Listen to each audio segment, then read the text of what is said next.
In February 2022, a single decision by one man in Moscow made heating your home in Berlin cost 3 times more than it did the month before. That same decision made filling up your car in Ohio more expensive, even though America was pumping more oil than Saudi Arabia. And it made a farmer in Pakistan unable to afford the diesel he needed to harvest his crops, which helped collapse his government 6 months later. One decision, 3 continents, millions of lives upended. And here's the part that should terrify you. This wasn't an exception. This is how the world actually works. Energy prices don't just affect your gas bill. They decide which countries get rich, which ones go bankrupt, and which ones go to war. The whole system runs on who controls the oil, the gas, the coal, the lithium.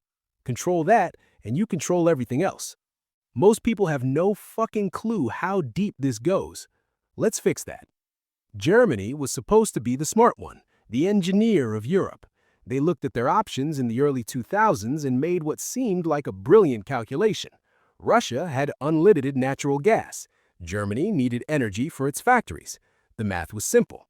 Build pipelines, buy cheap gas, become the manufacturing powerhouse of the continent. And it worked. For 20 years, it worked beautifully. German industry hummed along on Russian gas that cost a fraction of what everyone else was paying. Chemical plants, steel mills, auto factories, all running at peak efficiency because energy was cheap and reliable. Germany got rich. Russia got paid. Everyone was happy. Then Putin invaded Ukraine and the whole thing fell apart in about 6 weeks. Russia cut off the gas. Not all at once, they're smarter than that. They slowly turned down the flow, watched Europe panic, waited to see who would blink first. Germany blinked. They had no choice. When winter was coming and you shut down your nuclear plants and built your entire industrial base on Russian gas, you're screwed. Energy prices in Germany went vertical. Electricity costs tripled. Gas bills quadrupled. Factories that had run for a century started shutting down because they literally couldn't afford to turn on the lights. BASF, one of the largest chemical companies in the world, started moving production out of Germany, not because of labor costs or regulations, because of energy. The irony is almost funny. Germany spent 2 decades congratulating itself for being dependent on Russian energy because it was cheaper than the alternatives. Cheaper. That was the whole strategy. And the moment geopolitics shifted, that strategy became a noose around their neck. This is the first rule of energy. It doesn't matter how smart your economy is if someone else controls what keeps it running. But let's back up. Why does energy have this much power in the first place? Because everything, and I mean everything, requires energy. Food production uses oil for tractors, natural gas for fertilizer, diesel for transportation. Manufacturing uses electricity and heat. Your phone, your clothes, your car, the building you're sitting in right now, all of it required massive amounts of energy just to exist. Modern civilization is just a fancy way of converting energy into stuff. And when energy gets expensive, all that stuff gets expensive too, or it stops getting made entirely. Here's the uncomfortable math. About 80% of global energy still comes from fossil fuels: oil, natural gas, coal. Not solar, not wind. Fossil fuels. And that percentage has barely moved in 20 years, despite trillions spent on green energy. The world uses more renewable energy now than ever before, sure, but it also uses more fossil fuels than ever before, because total energy demand keeps growing. We're not transitioning away from oil and gas. We're just adding solar and wind on top of oil and gas. And that means the countries that control fossil fuels still control the game. Let's talk about who's actually playing this game. OPEC, the Organization of Petroleum Exporting Countries, controls about 40% of global oil production. Saudi Arabia is the kingpin. They can produce oil for less than $10 a barrel. That's insanely cheap. When oil sells for $80 or $90, they're printing money. But here's where it gets interesting. Saudi Arabia doesn't want oil prices too high or too low. Too high and the rest of the world starts drilling like crazy and Saudi market share shrinks. Too low and they can't fund their government, so they manage prices. OPEC meets regularly and decides how much oil to pump. Cut production, prices rise. Increase production, prices fall. It's a cartel. They'll never admit it publicly, but that's what it is. And because oil is a global commodity, when OPEC tweaks supply, everyone feels it. A production cut in Riyadh raises gas prices in Texas, even though Texas produces its own oil, because oil companies will sell to whoever pays the most, and if Asia's paying more, that's where American oil goes. This pisses people off, understandably. Americans see record domestic production and still pay high gas prices and think something's broken. Nothing's broken. That's just how global markets work. Your oil isn't really yours. It belongs to whoever bids highest. Now let's look at natural gas, because gas is where things get even weirder. Unlike oil, which you can ship anywhere on a tanker, natural gas is harder to move. You either need a pipeline or you need to cool it down to negative 260 degrees Fahrenheit and transport it as liquefied natural gas, LNG. Both options are expensive and complicated. This creates regional markets. Europe's natural gas market is different from Asia's, which is different from America's, and that means prices can vary wildly. In 2022, European natural gas was trading at 10 times the price of American natural gas. 10 times. Same molecule, different price, because it was in a different place. Russia understood this better than anyone. They built pipelines into Europe and made themselves indispensable. Germany, Italy, Hungary, they all became hooked on cheap Russian gas. And once you've built an economy around cheap energy, switching is incredibly painful and expensive. When Russia weaponized that gas supply, Europe had to scramble for alternatives. They turned to LNG, mostly from the United States and Qatar. American LNG exports doubled almost overnight. We went from barely exporting any gas to becoming one of the world's largest exporters in under 2 years. But here's the thing, LNG is way more expensive than pipeline gas. Europe had no choice but to pay it. They're still paying it. And that higher energy cost is now baked into their economy. Their industries are less competitive. Their households are poorer. All because the energy math changed. Meanwhile, Russia found new buyers. China and India didn't join Western sanctions. They bought Russian oil and gas at a discount. Russia lost some revenue but stayed afloat. China and India got cheaper energy than their competitors in Europe. Europe got the worst of both worlds, higher prices and less energy security. That's geopolitics. Nobody wins clean. Everyone's just trying to get screwed slightly less than the other guy. Let's talk about the countries that have no energy at all. Japan imports 90% of its energy. After the Fukushima nuclear disaster in 2011, they shut down most of their nuclear plants, which made things worse. Japan went from importing a lot of energy to importing almost all of it. When global energy prices spiked in 2022, Japan got hammered. Their energy import bill exploded. They were spending so much on oil, gas, and coal that their trade deficit hit record levels. The yen collapsed to its weakest point in decades. For a country that prizes stability above almost everything, this was a crisis. And what could Japan do about it? Nothing. Absolutely nothing. They don't have oil. They don't have gas. They barely have coal. They're at the mercy of global markets. When prices rise, they pay. When prices rise more, they pay more. They have no leverage, no options, just bills. This is what energy dependence looks like. You lose sovereignty over your own economy because you need something you don't have and can't produce. And if the countries selling it to you decide to jack up prices or cut you off entirely, you're fucked. Pakistan and Sri Lanka learned this the hard way recently. Both countries had economic meltdowns driven in large part by energy costs. They were spending all their foreign currency on oil and gas just to keep the lights on. That left nothing for other imports. They couldn't service their debts. Inflation exploded, currencies collapsed. Sri Lanka literally ran out of fuel in 2022. Gas stations were empty, people waited in lines for days, the government fell. That's not hyperbole. The president fled the country. Energy shortages brought down a government. And it's not like Sri Lanka was uniquely mismanaged. They just got caught in a perfect storm of rising energy prices, dwindling foreign reserves, and bad timing. Any country in a similar position could face the same thing. Hell, several countries are facing it right now. They're just not making headlines yet. Now flip the script. Let's talk about the winners. The United States is sitting in an absurdly strong position right now, and most Americans don't even realize it. Thanks to fracking and horizontal drilling, the U.S. became the world's largest oil and gas producer. We produce more than Saudi Arabia, more than Russia. We export millions of barrels of oil every day and massive amounts of LNG. When Europe was desperate for energy, we were the ones selling it to them. This is huge. Energy independence means geopolitical independence. We don't have to care what OPEC does. We don't have to worry about Middle Eastern stability or Russian pipeline politics. We have our own supply. But here's the absurd part. Even though we're swimming in oil and gas, Americans still complain about energy prices. And they're right to complain, because prices here are still tied to global markets. When oil hits $100 a barrel globally, it hits that price here too, regardless of how much we produce. Why? Because oil companies are private businesses. They sell to the highest bidder.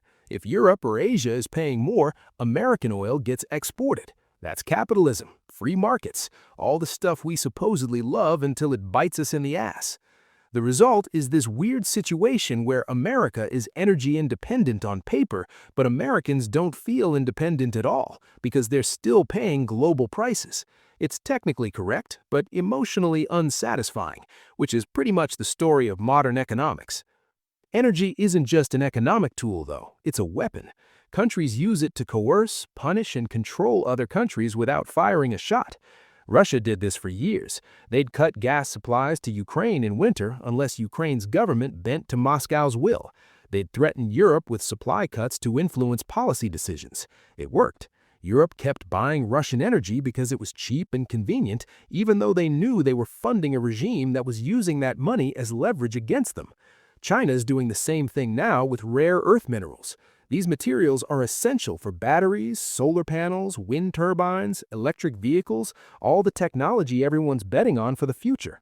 China controls about 70% of global production and 90% of refining capacity. If China decides to restrict exports, the entire green energy transition grinds to a halt. They've already done it once. In 2010, during a territorial dispute with Japan, China briefly cut off rare earth exports to Japan. Prices spiked, industries panicked, China made their point. They didn't need to invade or sanction or threaten, they just controlled something essential and used it. The Middle East has been doing this with oil since the 1970s. The Arab oil embargo in 1973 caused gas shortages and economic chaos in the US and Europe. Lines at gas stations stretched for miles. Inflation spiked. Economies went into recession, all because OPEC decided to use oil as a weapon. This is the second rule of energy. If you control supply, you control behavior. Countries will do almost anything to keep energy flowing because the alternative is economic collapse. Now here's where everyone's going to say, what about renewable energy? Isn't solar and wind supposed to solve all this? Aren't we transitioning away from fossil fuels? Yes and no. Mostly no. Renewables are growing, absolutely. Solar and wind capacity has exploded over the last decade. Costs have come down dramatically. Battery technology is improving. Electric vehicles are taking off. All of that's real. But here's what's also real. Renewables don't replace fossil fuels. They supplement them. Global oil consumption is higher now than it was 10 years ago. Natural gas consumption is higher. Coal consumption is roughly flat. We're adding renewable energy on top of fossil fuels, not instead of them. And there are hard physical limits to how fast this can change. You can't run a cargo ship across the ocean on batteries. You can't make steel or cement without massive amounts of heat that renewables can't provide. You can't fly a 747 on solar power. Jet fuel is still jet fuel. Even for electricity, renewables have a problem. They're intermittent. The sun doesn't always shine, the wind doesn't always blow. So you need backup power, which usually means natural gas plants that sit idle most of the time but fire up when renewables aren't producing. That's expensive and inefficient, but it's the only way to keep the grid stable. And then there's the materials issue. Building all this renewable infrastructure requires enormous amounts of lithium, cobalt, copper, nickel, and rare earth elements. Those materials are concentrated in just a few countries. Lithium comes mostly from Australia and Chile. Cobalt comes from the Democratic Republic of Congo, where it's mined in conditions that would horrify anyone who looked closely. China refines most of it. So we're trading dependence on Middle Eastern oil for dependence on Chinese battery supply chains. Different resource, same geopolitical game. We haven't escaped the chessboard, we've just moved to a different part of the board. Let me give you the timeline everyone's ignoring. The International Energy Agency says we need to hit net zero emissions by 2050 to avoid catastrophic climate change. That's 26 years from now. To get there, we'd need to stop adding new oil and gas projects immediately and phase out existing production over time. But global energy demand is still growing. Developing countries are industrializing. Populations are increasing. People want cars, air conditioning, electricity. Demand isn't going down. So we have rising demand, flat or declining fossil fuel production, and renewables that can't fill the gap fast enough.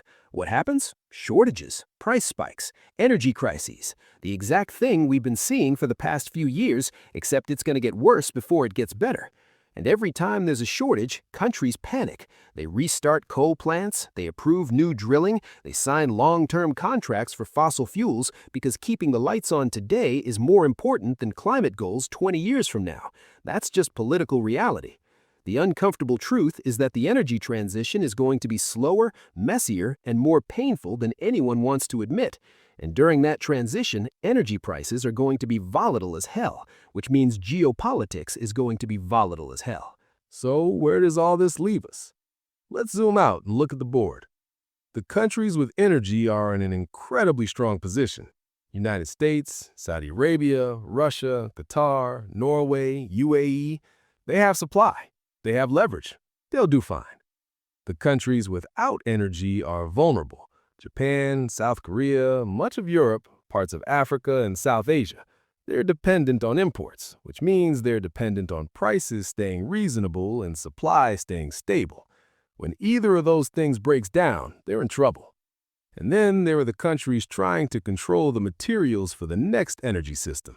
China's way ahead here. They locked up lithium supplies, cobalt supplies, rare earth production. They saw this coming and positioned themselves to be the Saudi Arabia of the electric age. The game hasn't changed, it's just evolving.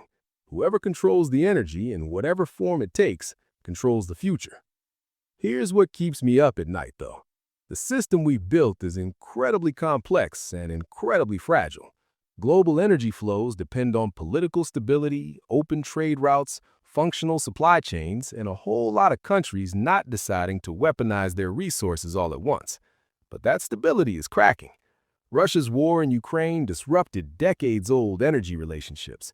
U.S.-China tensions are threatening supply chains. Climate change is making energy infrastructure more vulnerable to extreme weather. The Middle East is still a tinderbox, and everyone's trying to transition to a new energy system while keeping the old one running. It's like trying to change the engine on a plane while it's flying. Technically possible, incredibly risky, and if something goes wrong, everyone on board is screwed. We've already seen previews of what happens when things go wrong. Germany's energy crisis, Sri Lanka's collapse, California's rolling blackouts, Texas freezing in 2021 because their grid wasn't winterized. These aren't flukes, they're symptoms of a system under stress. And the stress is increasing. Energy demand is rising, production is getting more expensive, geopolitical tensions are escalating. The transition to renewables is happening, but not fast enough. Something has to give. Most people go through their lives assuming energy will always be there. Flip a switch, the lights come on. Turn a key, the car starts. It's invisible, reliable, boring, until it's not. And when it's not, everything changes. Prices spike, industries shut down, governments fall, countries go to war, all because the energy math stopped working. That's the thing about energy. It's the foundation everything else is built on. And foundations are only interesting when they start to crack. Right now, the foundation is cracking. Not collapsing, not yet, but cracking. You can see it in the price volatility, the supply disruptions, the geopolitical tensions. The system is being tested in ways it hasn't been tested in decades. And the uncomfortable question nobody wants to ask is this: what happens when it breaks? Because it will break. Maybe not tomorrow, maybe not this year, but systems this complex and this fragile don't stay stable forever. Eventually, something snaps. A war in the wrong place, a production collapse, a supply chain failure, a miscalculation by someone who controls the tap. And when that happens, energy prices won't just dictate national fortunes. They'll decide whether nations survive at all. The chessboard is set. The pieces are moving, and most of us don't even know we're playing.